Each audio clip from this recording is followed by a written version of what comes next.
हाय, कशा सगळे? तुम्ही आनंदी असाल, मजेत असाल आणि बिनधास्त असाल. तर 4-5 दिवस गणपती होते तर किती छान वाटलं होतं ना. आणि आता बाप्पा गावाला निघाले. तर आमच्या इथले 4-5 गणपती आम्ही एकत्र या गाडीवरून घेऊन जातो. तर हे बघा, पूर्ण अगदी गावातले गणपती ना या नदीकिनारी बसवले जातात. गौरी गणपती किती छान वाटतं बघा बघायला ना, सगळे बाप्पा. आणि नंतर याची आरती केली जाते.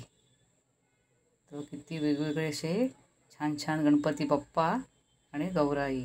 आणि बघा, गावातलेच माणसं ना इथं जाकडी नृत्य खेळत असतात. म्हणजे छान वाटतं अगदी. वातावरण इतकं छान असतं ना इथलं.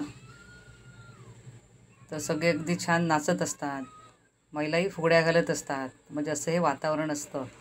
आणि इथं आता गणपतीचं विसर्जन चालू आहे. हे बघा.